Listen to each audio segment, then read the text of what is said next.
अस्सलाम वालेकुम, मैं हूं किरण बट उम्मीद करती हूं आप जहां भी हैं खैरियत से हैं।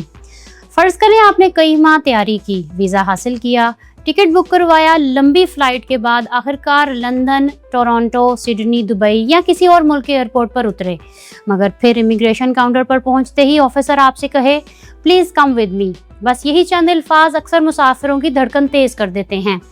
बहुत से लोग फ़ौरन ये समझ लेते हैं कि शायद अब इन्हें वापस भेज दिया जाएगा, उनका वीज़ा मनसूख हो जाएगा या वो किसी बड़ी मुश्किल में फंस गए हैं।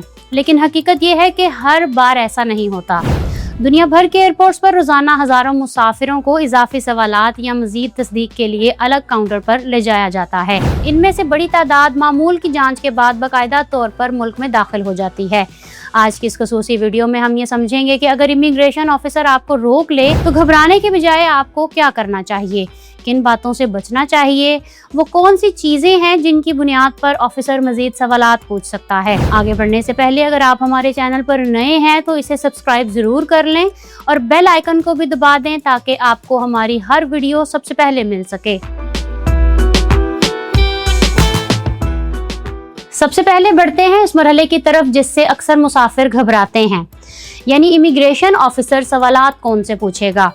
ऑफिसर दरअसल ये जानना चाहता है कि आप वही शख्स हैं जिसके नाम पर वीज़ा जारी हुआ, आप वाकई इसी मकसद के लिए आए हैं जो आपने वीज़ा दरख्वास्त में बताया था और आपके पास अपने सफ़र की मुनासिब तैयारी मौजूद है। इसीलिए वो आपसे पूछ सकता है कि आप किस मकसद से आए हैं, कितने दिन क़याम करेंगे, कहाँ रहेंगे, आपके अखराजात कौन बर्दाश्त करेगा, वापसी का टिकट मौजूद है या नहीं, या अगर आप किसी रिश्तेदार या दोस्त के पास जा रहे हैं तो वो कौन है और कहाँ रहते हैं।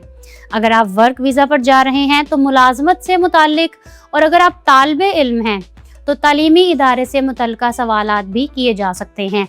याद रखिए, इन सवालात का मकसद आपको परेशान करना नहीं बल्कि आपकी मालूमात की तस्दीक करना होता है।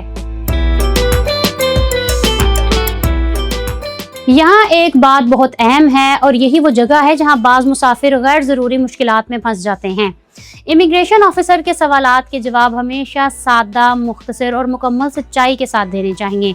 बाज़ लोग घबराहट में ज़रूरत से ज़्यादा तफसीलात बताना शुरू कर देते हैं, जबकि कुछ लोग ये समझते हैं कि अगर वो हकीकत को थोड़ा बदल देंगे तो शायद उनके दाखिले के इम्कानात बढ़ जाएंगे।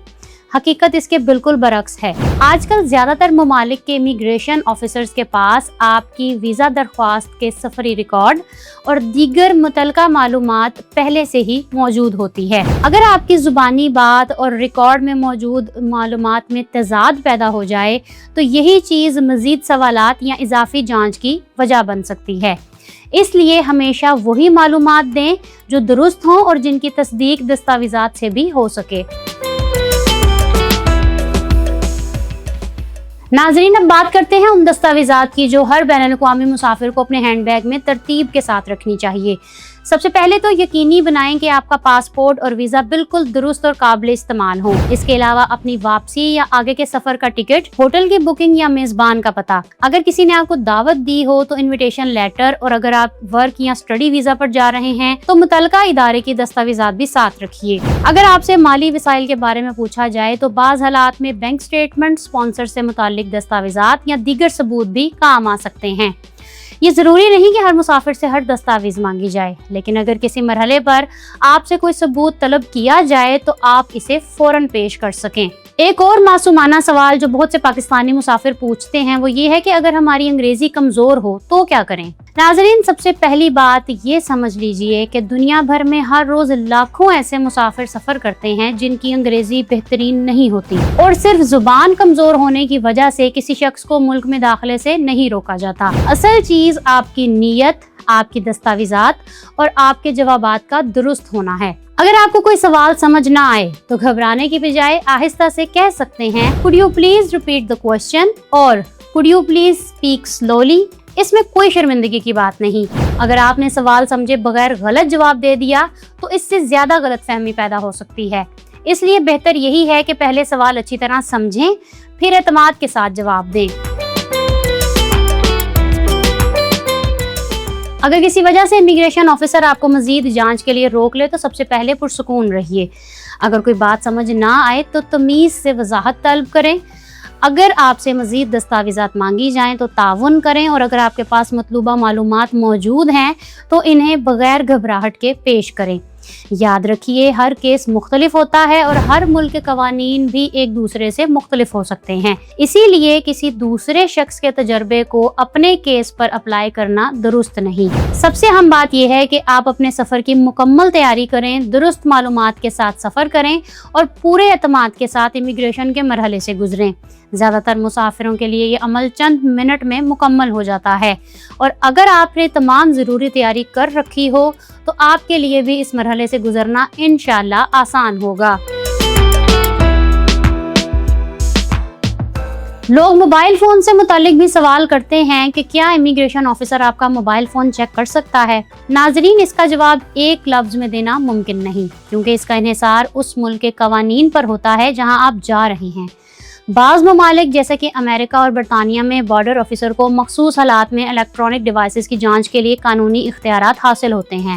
بعض ممالک میں یہ اختیارات محدود ہوتے ہیں، اس لیے یہ کہنا درست نہیں کہ ہر ملک میں ہر مسافر کا فون ضرور چیک کیا جاتا ہے، یا یہ کہ کسی بھی صورت میں فون چیک نہیں کیا جا سکتا۔ حقیقت یہ ہے کہ عام مسافروں کی اکثریت معمول کی امیگریشن کارروائی مکمل کر کے بغیر کسی اضافی جانچ کے آگے بڑھ جاتی ہے۔ اگر کسی مخصوص سنگین صورتحال میں آپ سے فون یا کسی اور الیکٹرانک ڈیوائس کے بارے میں سوال کیا جائے تو بہتر یہی ہے کہ مقامی قوانین کے مطابق تعاون کریں اور غیر ضروری بحث سے گریز کریں۔ اب ایک سوال جس سے شاید ہر بین الاقوامی مسافر سب سے زیادہ خوف زدہ رہتا ہے کہ اگر امیگریشن آفیسر آخرکار یہ فیصلہ کر لے کہ کسی شخص کو ملک میں داخل ہونے کی اجازت نہیں دی جا سکتی تو پھر کیا ہوتا ہے؟ کیا اسے فوراً گرفتار کر لیا جاتا ہے، یا اسے جیل بھیج دیا جاتا ہے، یا پھر اگلے ہی لمحے واپس روانہ کر دیا جاتا ہے؟ اگر بارڈر حکام اس نتیجے پر پہنچے کہ مسافر داخلے کی قانونی شرائط پوری نہیں کرتا تو سب سے پہلے اسے اس فیصلے کی وجہ بتائی جاتی ہے۔ بعض معاملات میں مزید سوالات کیے جاتے ہیں یا اضافی دستاویزات طلب کی جاتی ہیں۔ اگر اس کے باوجود فیصلہ تبدیل نہ ہو تو متعلقہ شخص کو عموماً ایئرپورٹ کے ایک مخصوص حصے میں رکھا جاتا ہے جہاں وہ اگلی کارروائی کا انتظار کرتا ہے۔ یہ جگہ بارڈر کنٹرول کا محفوظ علاقہ ہوتا ہے جہاں امیگریشن حکام آئندہ اقدامات مکمل کرتے ہیں۔ اس کے بعد زیادہ تر صورتوں میں متعلقہ ایئر لائن کے ساتھ مل کر اس مسافر کی واپسی کا انتظام کیا جاتا ہے۔ بعض اوقات اسے اسی ایئر لائن کی اگلی دستیاب پرواز پر واپس بھیج دیا جاتا ہے، جبکہ بعض حالات میں یہ عمل کچھ زیادہ وقت بھی لے سکتا ہے، خصوصاً اگر آپ براہ راست پرواز دستیاب نہ ہو یا سفری انتظامات مکمل کرنے ہوں۔ کچھ ممالک کے قوانین میں مخصوص حالات کے تحت فیصلے پر نظر ثانی یا دیگر قانونی راستے بھی موجود ہوتے ہیں، لیکن یہ سہولت ہر ملک، ہر ویزا اور ہر کیس میں یکساں نہیں ہوتی، اس لیے کسی ایک شخص کے تجربے کو ہر مسافر پر لاگو نہیں کیا جا سکتا۔ امید ہے آج کی اس تفصیلی ویڈیو کے بعد امیگریشن سے متعلق آپ کے ذہن میں موجود بہت سے خدشات اور غلط فہمیاں دور ہو گئی ہوں گی۔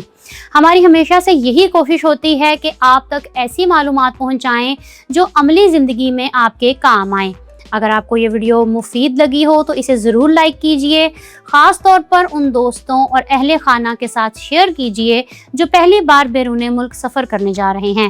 کمنٹس میں ہمیں یہ بھی بتائیے کہ کیا آپ کو کبھی کسی ایئرپورٹ پر سیکنڈری انسپیکشن یا اضافی امیگریشن سوالات کا سامنا کرنا پڑا؟ آپ کا تجربہ دوسرے مسافروں کے لیے بھی فائدہ مند ثابت ہو سکتا ہے۔ اگر آپ پہلی مرتبہ ہوائی جہاز سے سفر کرنے والے ہیں تو ایئرپورٹ کے تمام معاملات سمجھنے کے لیے یہاں کلک کریں، اور یہاں کلک کر کے آپ جان سکتے ہیں کہ UK کا سفر کرتے وقت کن غلطیوں سے بچنا ضروری ہے۔ میرے چینل کو سبسکرائب کرنا مت بھولیے گا۔ اپنا رکھیے گا بہت سا خیال۔ کرن بٹ کو دیں اجازت۔ اللہ حافظ۔